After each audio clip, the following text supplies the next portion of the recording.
Mari kita masuk sesi selanjutnya. Nah, next boleh lihat. Saya jadi tadi duduk itu terpikir satu hal ya, maksudnya pengalaman mana ya, pengalaman Ayub menderita karena kesalahan hidupnya. Oke, saya coba selesaikan bagian ini. Nah, saudara, Ayub itu lebih menderita lagi karena ya sebabnya itu unik. Hampir setiap kita berpikir kalau orang itu jahat, mata ganti mata ya seperti sinetron-sinetron yang Anda lihat gitu.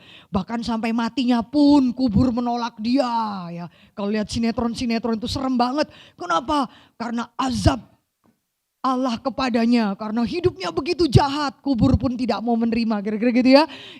Itu kelihatan banget ya produk agama dari bumi. Dan saudara kan melihat ya, poin yang ketiga itu Ayub sangat menderita karena waktu dia menderita, Anda dan saya pun bisa melewati lembah-lembah itu, yaitu Allah diam. Allah itu tidak memberikan penjelasan apapun. Kenapa kamu menderita? Nah, itu yang dikejar Ayub ya. Kenapa? Apa yang salah dengan saya? Berikan penjelasan, dan saudara tidak akan Ayub itu nggak tahu sama sekali bahwa kalau dia menderita itu karena Tuhan taruhan sama setan tuh. Kira-kira gitu kan. Tuhan pamerkan dia, kamu lihat tidak Ayub hambaku yang setia. Kamu lihat tidak, lalu iblis kan tuduh. Ya terang aja dia setia, sebab kau jagai hidup dia. Nah, saudara perhatikan ya, tuduhan setan itu sekarang malah jadi khotbah di mimbar. Setan tuh menuduh apa? Terang aja manusia setia pada engkau. Karena kau berkati, karena kau pagari, kau limpahi, kau jagai. Coba kau balik. Izinkan dia menderita. Izinkan saya ambil semua. Bahkan kutak-kutik tubuhnya. Kita lihat sih dia masih cinta engkau enggak? Nah saudara, apa yang setan itu sudah tahu banget bahwa manusia itu tipikalnya cuman begitu doang. Maka Ayub itu menjadi showcase yang dipamerkan Tuhan dan dipertaruhkan tidak. Tidak, anak-anakku yang setia akan membalikkan hukum yang ada di dalam pikiran iblis. Saudara tahu tidak, hukum yang ada dalam pikiran iblis itu bisa masuk di atas mimbar. Kalau saudara setia, klaim janji Tuhan, maka dia juga akan setia kepada engkau. Memelihara engkau. Dia tidak izinkan engkau akan mengalami kesusahan. Walaupun dia sendiri susah. Gitu kira-kira ya. Tuhan akan menjaga engkau. Kadang-kadang saya dengerin kalau hamba-hamba Tuhan khotbah begini, kayak mirip iblis omong ya. Iblis malah bilang, mengejek Tuhan. Terang aja, semua agama akan mengajarkan itu. Coba kau ambil, kita mau lihat. Maka Tuhan mempertaruhkan Ayub itu untuk membungkam mulut iblis. Ya, problemnya adalah apa? Tuhan tidak kasih tahu. Anak sekolah minggu pernah kasih tahu gini, buat apa sih Tuhan pamerin ama iblis? Saudara tahu nggak? Dia bisa tanya gini loh, emang iblis itu siapa Lause? Emang dia siapa? Betul loh Bapak Ibu Saudara. Itu anak kelas 5 SD ya bisa mikir, ada apa sih Tuhan harus buktikan ama iblis? Emang iblis itu siapa? Perlu mendapat perhatian begitu besar sehingga kau izinkan Ayub itu boleh dikutak-kutik. Menurut Bapak Ibu Saudara, Tuhan tahu nggak kalau Ayub itu tidak akan bergeming? Tuhan tahu nggak? Tuhan tahu nggak? Tahu, tapi masalahnya Anda dan saya nggak tahu. Itu problemnya. Ayub itu seperti doanya tadi Uli ya, boleh jadi role model seumur hidup supaya anak-anak Tuhan itu bisa berkata, tutup mulut, fitnahmu tidak bisa berjalan. Kira-kira gitu. Anak-anak Tuhan bisa berkata kepada semua serangan si iblis, enggak, fitnahmu enggak berjalan. Buktinya apa? Silahkan kau kutik-kutik hidup saya tidak akan meninggalkan Tuhan. Maka saudara akan melihat problemnya adalah kita tuh akan sangat menderita kalau kita mengalami Allah itu diam. Kita tergoda untuk mencari jawaban. Dan kita kepingin Tuhan please deh jelasin. Kalau Tuhan jelasin, wah gue bener-bener. Coba saudara bayangin ya, kalau Tuhan jelasin sama Ayub. Ayub quiet please, tenang, gue di belakang. Maju, tenang, karena kamu pasti menang. Tenang aja, karena saya udah pagerin kamu. Kalau Tuhan ngomong gitu sama Ayub, tenang aja. Final akhirnya tetap kamu menang, saya jagain. Terus dikutik-kutik kayak apapun, lu gak bisa mati. Misalnya ya, Tuhan kasih tahu itu ke depan. Kira-kira Ayub akan kayak apa? Hah? Ayub akan gimana saudara? Waduh, Ayub akan semakin tampil. antemin deh gitu kira-kira. Ayo, apalagi yang kurang? Waduh, jadi makin gimana saudara? Makin milipan, apalagi sih? Karena dia tahu belakang gue siapa gitu ya. Dan gue tahu terakhirnya menang. Ayo, apalagi korek-korek tubuh gue nggak masalah. Apalagi mau ambil sampai gue nggak bisa gerak, silahkan gitu kan. Enak banget Tuhan. But problemnya adalah dia diem dan dia nggak jelasin apa-apa. Dan kita teriak-teriak pun mau minta Tuhan jelasin. Tuhan bilang emang saya siapa harus jelasin sama kamu. Gak ada urusan. Kita merasa Tuhan you are not fair. Saudara tahu ya yang paling menyengsarakan kita tuh kalau Allah itu gak jelasin apa-apa. Kalau saya pergi ke rumah orang yang berduka. Kenapa Bu Mercy? Saya gak tahu Bu. Saya gak bisa jelasin. Kenapa ibu doa 10 tahun anak yang lahir hidrosifalus. Maaf ya Bu, saya gak bisa jelasin. Saya cuma bilang gitu. Saudara tahu nggak? Dengan kejujuran saya bilang gitu, orang itu malah bilang, iya. Kalau saya makin mungkin jelasin sok, karena Tuhan tahu punya rencana yang indah. Karena begini-begini, muntah deh dia rasanya. Lalu kasih anak hidrosifalus, kepalanya gede, lalu gua nganuin dia. Saya nggak tahu. Bersekutu dengan penderitaan, melewati semuanya. Ada saatnya diam. Saudara tahu ya, kalau suami saya dengan saya pernah satu kali di Surabaya macet. Macet itu mulai 15 menit nggak apa-apa, 20 menit, setengah jam, yang belakang ten gitu kan. Dia juga ten. Nanti polisi mulai lewat atau berapa orang. Pak, sorry, di depan itu ada kecelakaan. Anak sama ibu kelindes sama truk, macet dah kita semua. Langsung semua yang ten itu tadi gimana? Diem betul, langsung oh oke. Langsung kita tuh apa ya, pengertiannya tuh timbul. Kenapa? Ada penjelasan. Penderitaan itu menjadi bisa kita tahan kalau ada penjelasan. Kenapa saya menderita? Karena begini. Karena Tuhan punya rencana. Karena habis dengan kamu kehilangan papa kamu, justru mama kamu bisa percaya Tuhan. Karena dengan merelakan ini pergi, anak-anaknya seluruh keluarga bisa ikut Tuhan. Atau nanti 5 tahun lagi dengan melihat kesaksian ibunya. Ini enak banget kan? Oh oke Tuhan, kayak tadi Anda bilang, kalau tahu alasannya, semua yang tin, explain please, ada apa sih di depan, kenapa macet, semua apa? Diem. Dan semua langsung apa? Tenggang rasa. Oke, kita akan menanggung kesusahan ini bersama-sama. Tapi Tuhan gak punya gitu.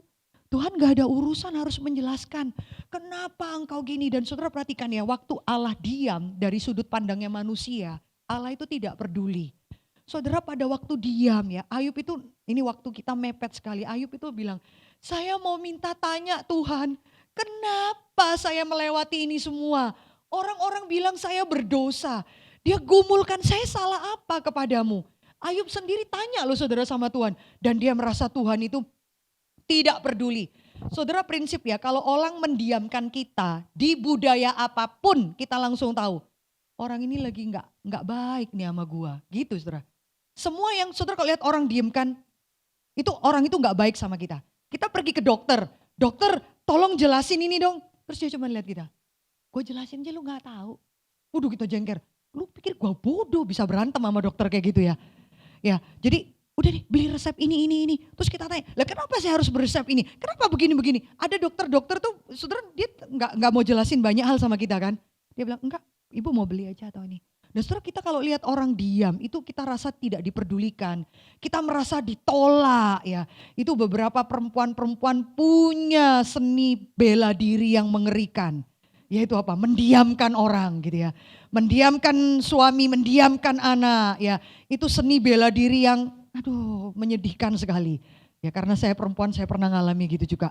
Diam. Dan saudara tahu semua orang yang didiamkan tuh selalu merasa ditolak. Kenapa saya didiamkan? Mama kenapa? Apalagi yang bapak-bapak.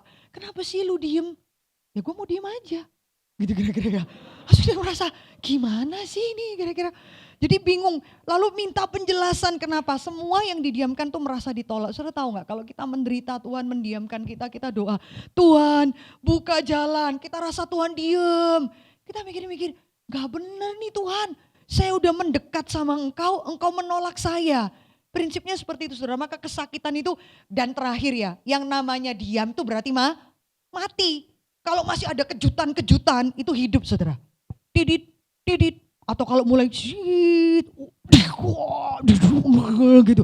Oh, tanda kehidupan gitu ya. Masih ada ginian nih, oh hidup. Tapi kalau sudah mulai diem, tit, itu sudah bilang mati. Nggak heran kan? Percuma doa-doa sama Tuhan. Dia nggak denger, dia diem, dia menolak, dia mati. Ateis kan gitu. Orang ateis itu terluka, tidak bisa terima kekristenan, bukan karena teknologi terlalu canggih. Karena dia ngelihat, oh Allahnya orang Kristen tuh kejam. Allahnya orang Kristen tuh gak kayak Allah Gunung Kawi.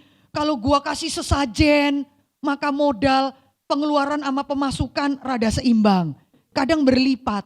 Lalu ikut Allah orang Kristen, gua udah kasih perpuluhan, udah kasih ini, lalu macet keuangan. Gimana sih?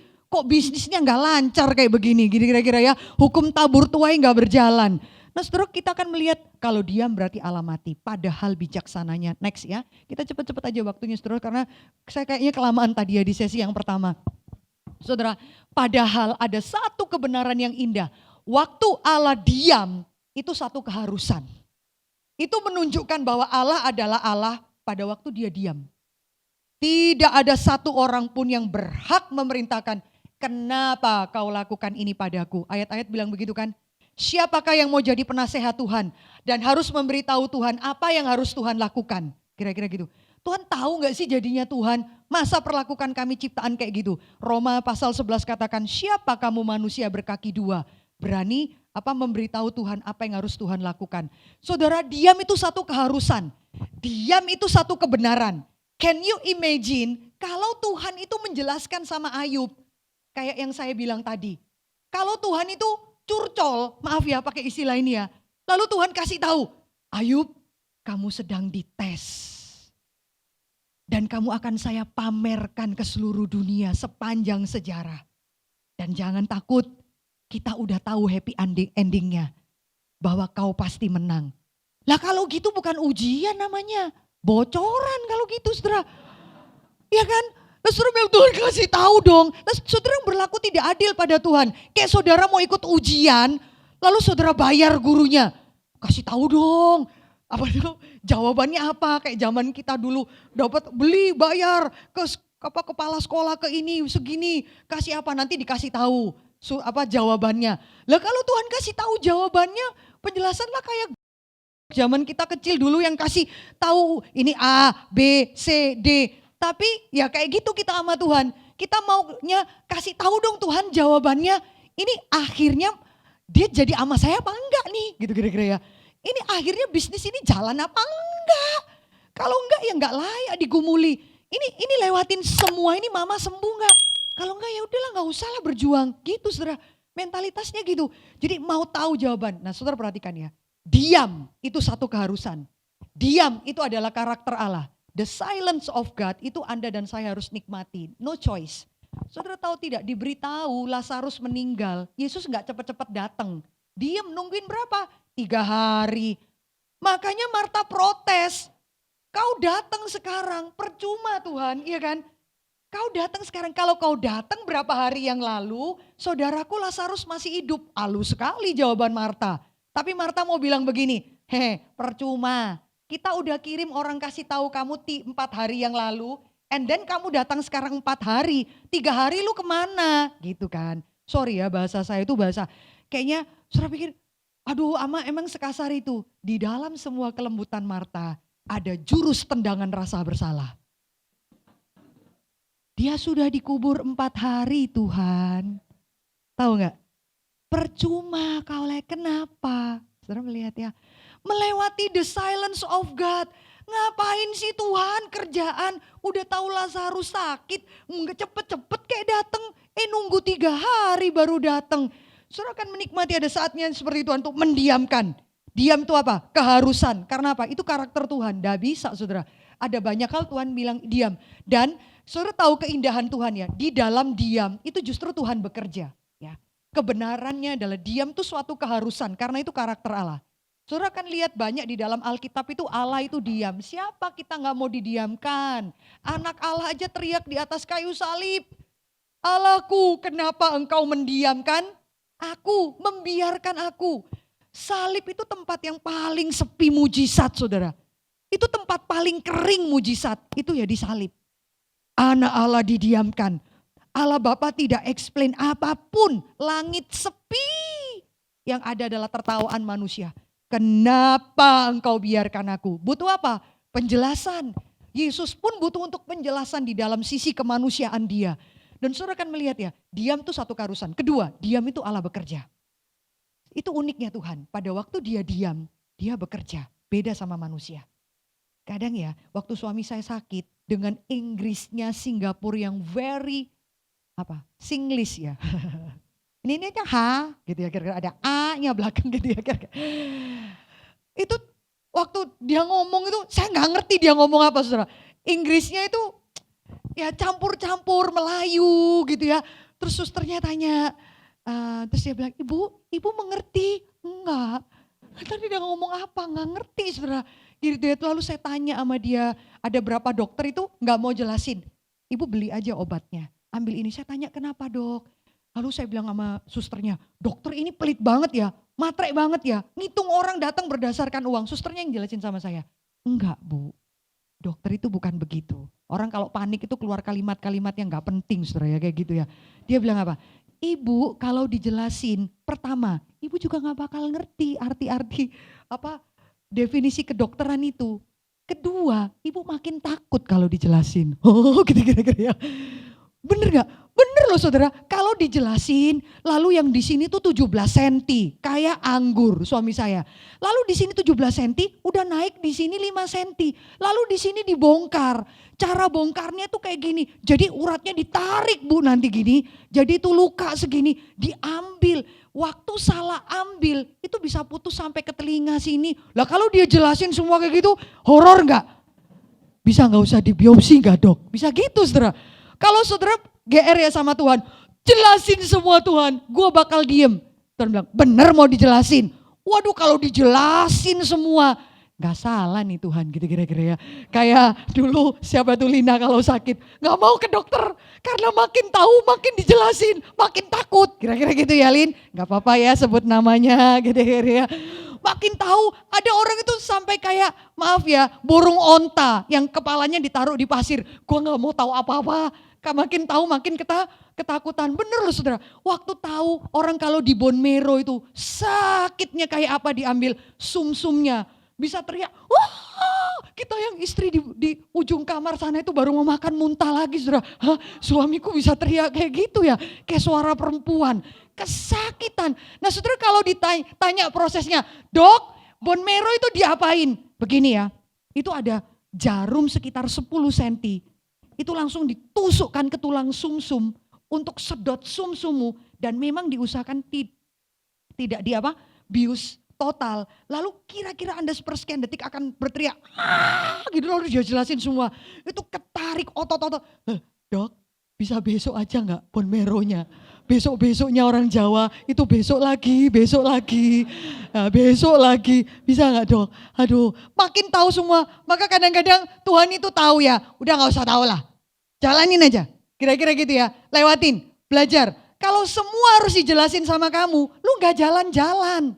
Makanya kita waktu mau pergi ke satu daerah ke Malang itu ya, Tuhan izinkan malam hari loh saudara. Itu naik mobil itu kayak hadap kiri, hadap kanan, hadap kiri. Saking dramatiknya beloknya, syik, syik, syik. Gak heran tuh semua muntah buka, saudara, tapi gelap semua. Besoknya hari Minggu selesai kami turun. Waktu kami turun, hadap kanan, hadap kiri, muntahnya lebih. Kenapa? Jurang sana sini. Malamnya kagak kelihatan. Satu orang bilang gini, Tuhan baik ya, kita tahu ini jurang waktu siang. Kalau tahu ini malam, gue gak bakal naik. Katanya gitu.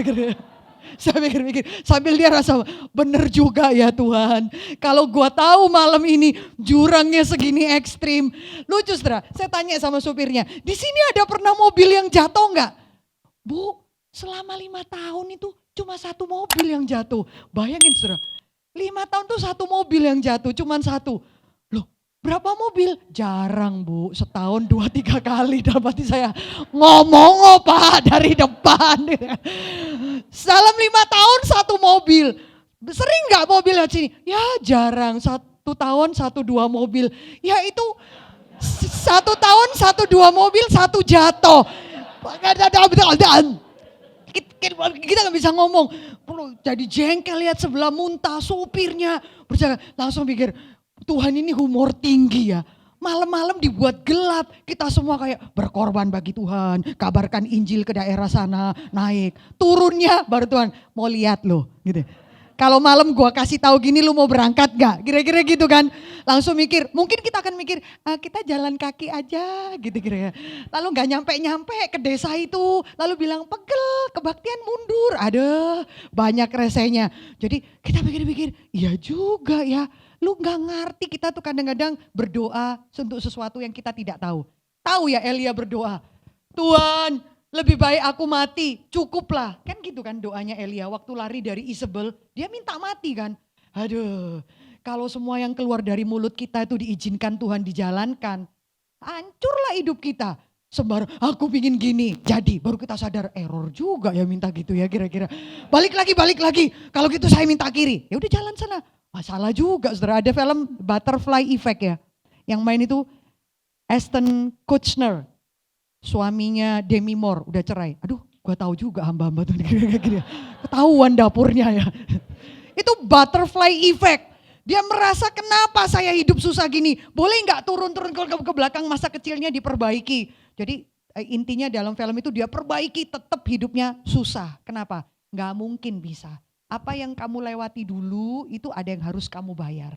Itu hukum yang kita nggak bisa lawan. Nah, makanya saudara, Allah diam itu satu keharusan. Allah diam itu Allah bekerja. Kenapa? Waktu Tuhan diam, orang Israel tuh berdoa 400 tahun. Keluaran pasal 2. Saya ngomong agak lebih cepat ya saudara. Mereka berteriak supaya Tuhan lepaskan dari Mesir. Keluaran pasal 2. Bagaimana caranya Tuhan bekerja? Tuhan diem. Sepertinya diem. Tapi cara diemnya Tuhan titip satu anak bayi laki-laki Ibrani ke istana Mesir. Yaitu siapa? Musa. Orang Israel mama itu menangis karena anaknya disembeli, anaknya dibuang ke sungai Nil. Mereka berteriak, Allah Yehova, di mana engkau? Tuhan gak kasih perubahan apa-apa loh. Yang anaknya mati tetap mati. Semua orang pikir engkau kejam, engkau diam. Katanya bangsa Israel itu biji mata Tuhan. Bayi-bayinya semua jadi mayat di sungai Nil kan. Dibuang, disembeli. Kenapa Tuhan tidak tolong? Sepertinya Tuhan tuh enggak kerja, Tuhan kerja. Tuhan malah mempermalukan Firaun. Lu bunuh ribuan, gua titip satu. Seru gak Tuhan? Kamu habisin ribuan, saya cuma butuh satu. Dan saya titip di rumah kamu, dibesarkan pakai uang kamu, dididik pakai uang kamu. Kamu yang kerja keras bikin dia pinter, supaya nanti dia balik pukul kamu. Gitu kan caranya Tuhan. Bagus gak? Nggak ngerti tuh bagaimana caranya. Saudara kalau tahu ya, Musa itu jauh lebih pinter dari semua keturunan Fero yang lain. Lalu dia dididik begitu pinter pakai uangnya Firaun dan satu kali nanti pukul balik Firaun. Itu caranya Tuhan. Nah Tuhan kalau kerja nggak kayak Anda dan saya saudara. Model cara kerja kita apalagi cara kerja saya cepet-cepet. Akhirnya jadinya pas-pasan. Yang sedang-sedang saja. Tuhan kalau kerja mau lu kan saya matiin semua orang-orang Mesir itu kan. Lalu abisin semua, mana boleh ada pembunuhan bayi, kejam. Tapi Tuhan akan bekerja dengan setia di dalam sejarah. Sampai membersihkan itu angkat sampai akarnya. Tuhan bukan masalah bela bayi. Tuhan mau membangkitkan satu bangsa yang besar. Menyelamatkan bayi itu penting. Tapi di balik itu ada rencana Tuhan yang jauh lebih besar. Tuhan mau membangkitkan satu bangsa yang besar yang akan menjadi cikal bakal kita orang percaya. Kira-kira gitu ya. Jadi Allah diam, Allah sedang bekerja. Terakhir, kita itu yang tidak peka dengan cara Allah. Kadang kita bilang, kok kau diam sih Tuhan? Gak selalu loh Tuhan itu diam. Kalau kita bilang, kenapa kau diam? Saya tidak mendengar pimpinanmu. Saya tidak kenal cara-caramu. Sebetulnya dibalik logikanya saudara. Jangan kira Tuhan itu diam. Mungkin kali Anda dan saya yang orang Jawa bilang itu budek. Tahu ya?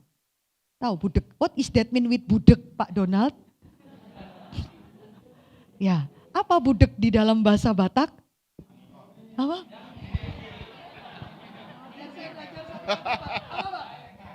Nah, itu tadi udah dibilang. Nengel. Nengel. Jangan kira Allah itu diam-diam, lu yang nengel gitu. Sama gua nih yang nengel. Jadi kita bilang, Tuhan aku gak ngerti kok tuh maunya apa Tuhan. Kenapa begini? Karena kita tuh panik sendiri. Tuhan bilang siapa yang gak ngomong? Lu yang sibuk sendiri. Jadi lucu setelah ada seorang bapak pernah bilang gini sama dokter. Dia bawa anaknya nomor 1 ke dokter THT. Kenapa? Karena menurut dia anaknya tuh nengel itu tadi kira-kira. Jadi dia datang ke dokter THT. Lalu anaknya itu lagi main-main di depan. Pintu dibuka lalu dia bilang sama dokternya, Dok anak saya itu dok budek and nengel bro kira-kira.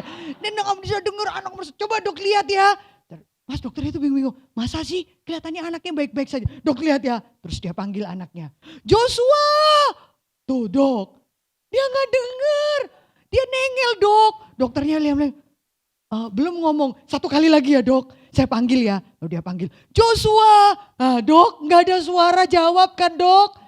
Terus 1 kali lagi ya dok, waktu dia, Joshua, anaknya langsung jawab, apa sih pak Joshua, dari tadi aku sudah jawab, ya papa, papa yang budek. Gitu. Ngerti gak? Lu ketawanya nikmat kali lu ya, langsung tunjuk sebelahmu ya. Jadi kita kan bingung. Rupanya anaknya udah jawab, ya papa, papanya kan nengel. Gak ada dong, gak denger. Tanya lagi, makanya dokternya bingung. Ini yang gendeng siapa ya kalau udah gini ya. Dokternya bingung, ini kelainan di pihak mana terjadi. Nah saudara, kadang-kadang kita tuh sama Tuhan not fair gitu. Tuhan bilang, bukan saya yang diam, kamu yang terlalu panik. Kamu yang gak peka caranya Tuhan. Dan kamu bilang saya diam karena saya gak cocok sama kamu. Kira-kira gitu ya saudara ya. Jadi kira-kira pikir, waduh banyak hal. Jadi saudara lihat dari 2 sisi ya. Dari sisi secara positif, tenang. Dia sedang bekerja. Itu caranya Tuhan. Waktu didiamkan, kemenangan di atas kayu salib. Ya, dia sedang bekerja. Waktu di dalam kubur, semua nangis. Tuhan matilah kita. Tenang. Di dalam kubur yang sepi, di tempat mayat-mayat itu. Allah Bapa bekerja, itu caranya Tuhan. Di dalam dia diam, Allah bekerja. Pertanyaannya adalah kamu peka enggak sama pekerjaan Tuhan? Next. Nah, pengalaman Allah diam dan dalam penderitaan kita. Lalu saudara poin yang lain yang kita pelajari dari Ayub adalah Ayub itu belajar itu ya, mengenal Allah yang tidak terselami. Hampir seperti penjelasan yang kehilangan. Allah kita tidak tunduk pada hukum rasio dan logika kita. Harus begini, harus begini. Lalu kayak ada orang, kita doa, kalau lain ditolong. Kira-kira dia, saya juga. Siapa yang bikin hukum itu saudara? Siapa? Lalu saudara mau copy paste Tuhan. Di copy paste sukanya kita. Kasihan banget Tuhan kayak gitu. Janganlah main-main gitu ya. Kalau yang sana tolong, sini juga. Sono juga, sana juga. Kira-kira gitu ya. Terus bilang, emang Tuhan pembantu kita Pak. Tuhan itu justru agung bijaksana. Bahkan yang sepertinya tidak ditolong pun, dia bisa dipakai Tuhan lebih besar daripada kamu yang ditolong. Tuhan bisa bilang, lu cuma tahu satu cara sih. Kalau begini berarti nama Tuhan dipermuliakan. Tuhan bilang ya gak sembuh pun berbicara lebih besar daripada kamu yang disembuhkan. Itu kira-kira saudara tahu ya. Kemarin itu saya ikut kebaktian di pusat. Itulah kali ada beberapa Pak Tong tuh kalau doa saya cucur air mata. Ya, tapi ada beberapa dia khotbah panjang saya gak seberapa ngerti. Kemarin dia doa begini. Batuk-batuk dia pamit. Saya akan pergi ke luar kembali tanggal 13 November kan panjang, revo yang panjang. Pak Tong akan khotbah di tempat Calvin pertama kali khotbah di Wittenberg ya. Saudara, dia lalu habis dia batuk-batuk. Kita tuh yang lihat dengerin Pak Tong batuk itu udah biasa gitu. Sampai gitu-gitu saudara. Merah semua kasih tisu. Itu tisu segede-gede apa ya? Taruh. Terus dia doa gini. Minggu depan kan ulang tahun pelayanan beliau 60 tahun ya. Dia doa begini. Bapa, hambamu ini bersyukur 50 tahun sakit batuk ini menempel di tubuhku dan tidak bisa sembuh-sembuh. Aku bersyukur kepadamu di dalam sakit batukku. Aku masih bisa melayani engkau. Kau pakai besar. Terima kasih Tuhan. Heran loh, simple sekali. Saya bisa teringat ketika di Batam beliau seminar. Itu ada jemaat yang tulis surat sama Pak Tong. Anda khotbah, Anda seminar tentang Roh Kudus. Tetapi sendiri sakit batuk bertahun-tahun gak bisa sembuh. Tolong jelaskan. Itu ada jemaat yang tanya gitu. Beberapa di antara Anda ketawa ya. Beliau dengan sabar menjelaskan. Tidak ada perasaan, lu hina saya ya.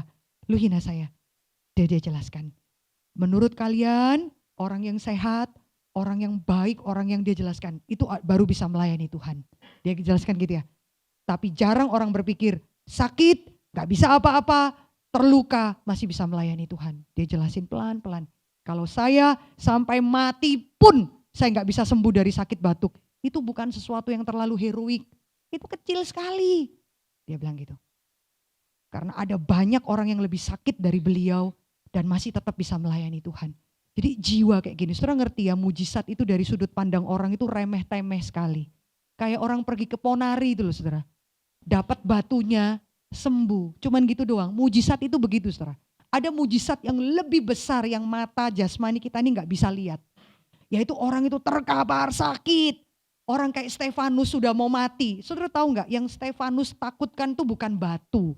Stefanus itu masih detik terakhir berdoa supaya orang-orang itu bertobat. Di pikirannya Stefanus itu bagaimana ya kalau saya pun akhirnya mati dilempari. Tuhan tolong ampuni mereka detik-detik terakhir. Wah, saudara cara mengerti mujizat itu beda sekali. Ini saya jelasin dari satu sisi ya. Maka saudara akan melihat Allah yang tidak terselami. Kita baca ya, Mazmur itu kalau bilang begini. Semua perempuan yang baca. 1, 2, 3.